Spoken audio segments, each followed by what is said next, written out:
So today I'm currently in the north and I'm shooting with an agro-business company, and basically what we are doing is we are going to farming communities and organizing workshops to train farmers on good farming practices and also encouraging them to diversify their crop produce.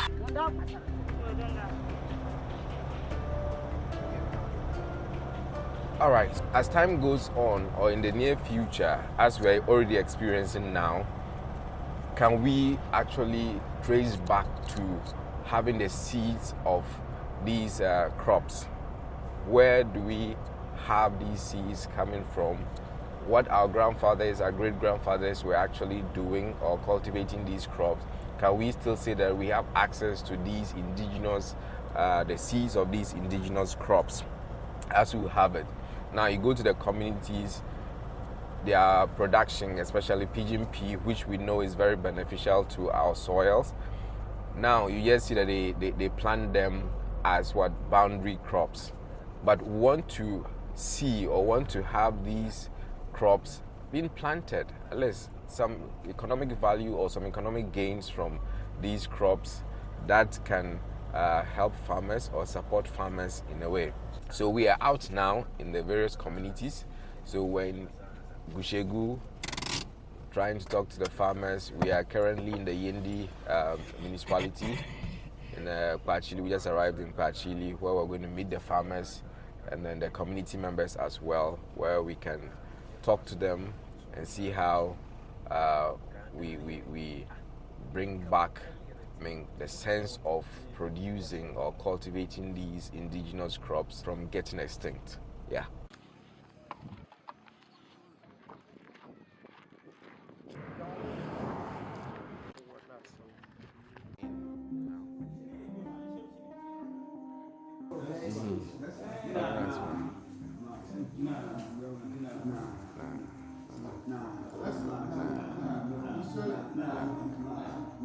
So you can end it now.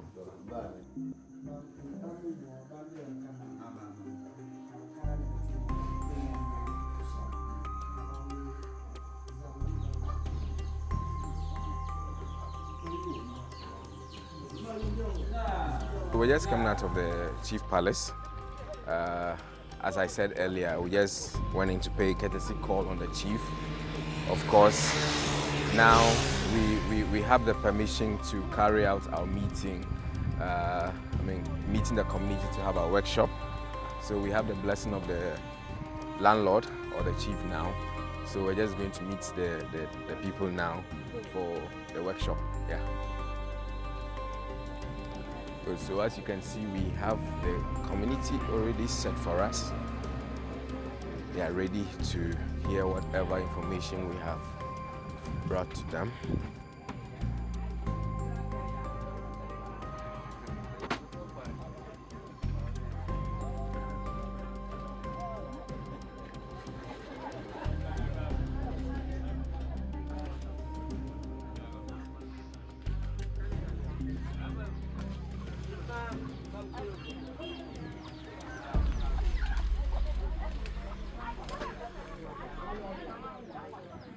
So we just arrived from the chief's palace. As a northern custom, you have to visit the chief to receive his blessing and then also his permission to actually engage his community, which we just did. And currently we are seated with the community where the sensitization program is ongoing.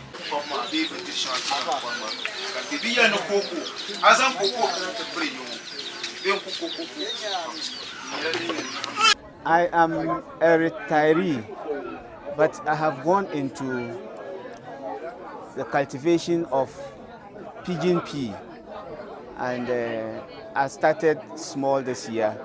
I have 3 acres of pigeon pea, which I plan to increase the acreage with the passing of time. And so I have been impressed that Farmer Line is talking about some of these crops that our fathers and our grandfathers used to farm, which are getting so extinct now.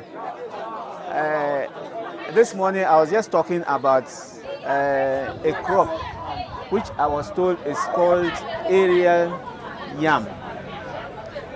These are many of the things, this is one of the many things that we are losing. And like you are saying, you pointed out during the meeting, some of these things, if the pigeon pea, and the others, if we do not save them and continue to cultivate them, a time is going to come when we will not have them again, the seeds anymore.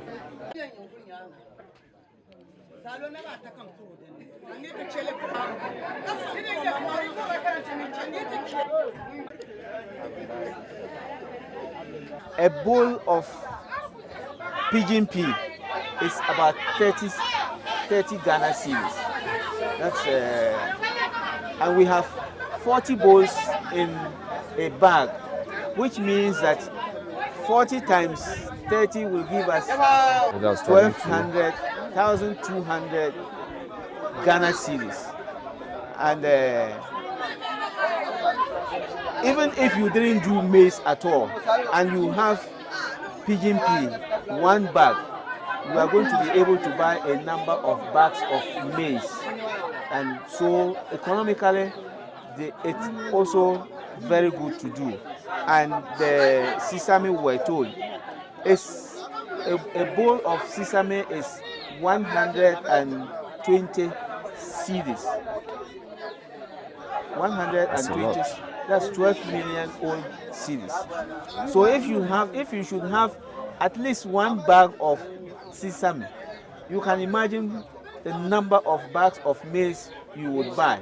And so I think that these are things, and like they pointed out during the meeting, sesame especially, they say you crop it at the tail end of the farming season, which means that you can do your maize, you can do your granules or whatever, and then after that, when you have harvested the maize or the granules, then you turn the soil around again, and then you can cultivate the sesame or whatever.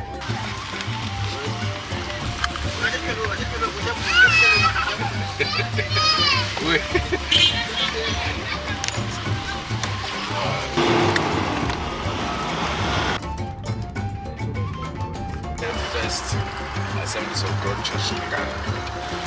So this is the old chapel.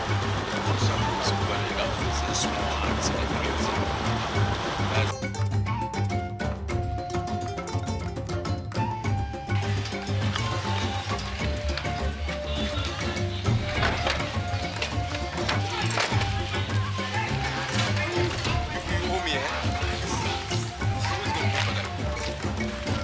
So we just finished with our first community, and currently we are at a food complex. We are here to get some food, and then we'll hit on to the next community. Yesterday we were eating yam food. How is that different from the normal cassava? The normal cassava is more starchy than starch. So for the yam cassava and the yam food, it is not that starchy. Down of what we cherish Moses Tuzafi that it is. Okay, so here this place has the best Tuzafi compared to the one in the south. But in the south are prepared by Notness. Yes, definitely. It is originated from this place. Okay. So every household there is. If you are going to carry research, or if you are going to research on this, when you move to every household, every day there is Tuzafi. That's interesting. So they don't even understand why this is happening. At the end of the day, Now, you if you are can feel it for going them to and go to church, you can't just get straight to church unless you pass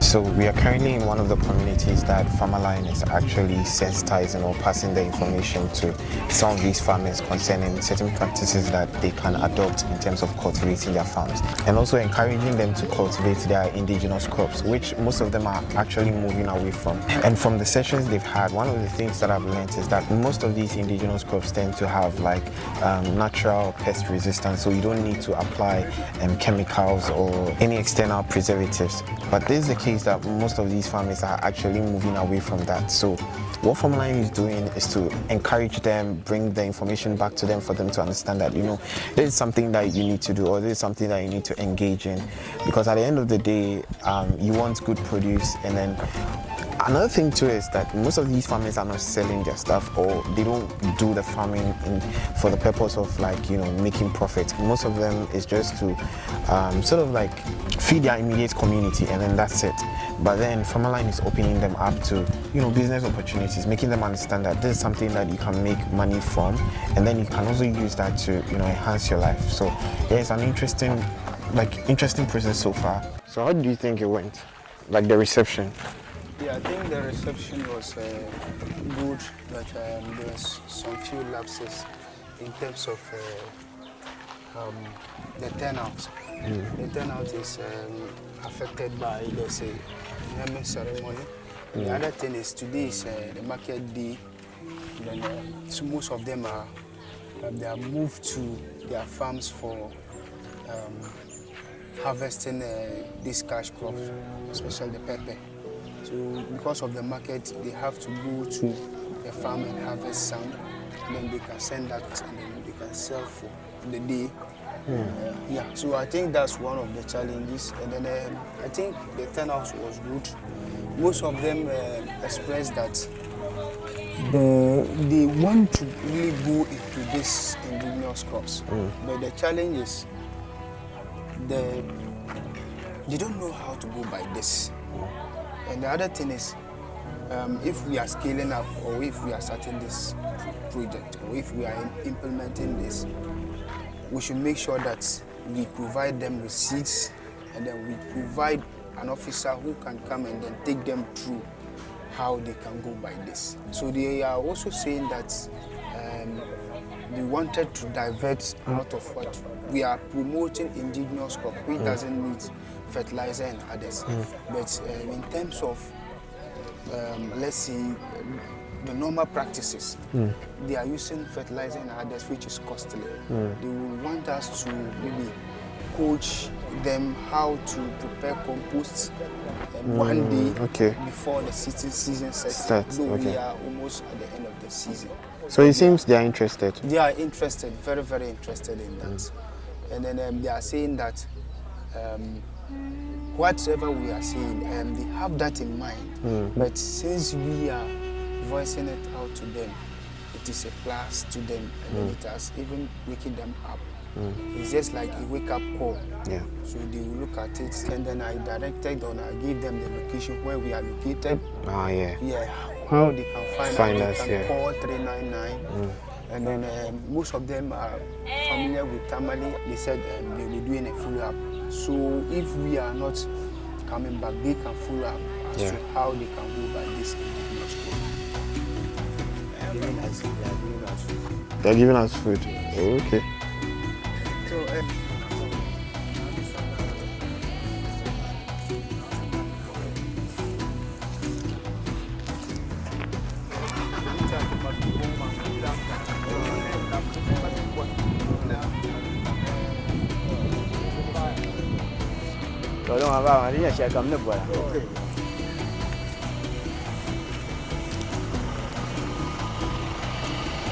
Alright, let's get it. I'm assuming that it's sort of like an appreciation for... Yeah. So even sometimes you can go to a community and then they will give you guinea fowl. Sometimes this. Okay. Like the way the woman was giving us like pepper just because we came to shoot. It's so interesting. Yeah, so that's how it is.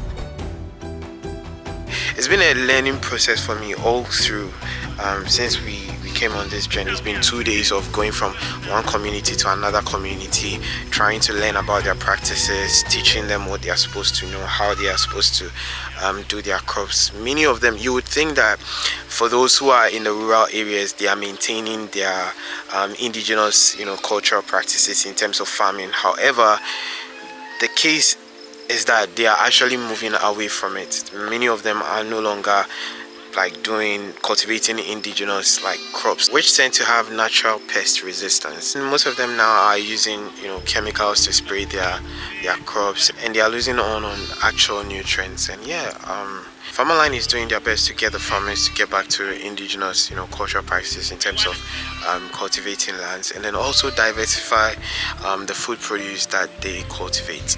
It's quite an interesting journey so far. It's quite an interesting process so far, and I'm learning a lot.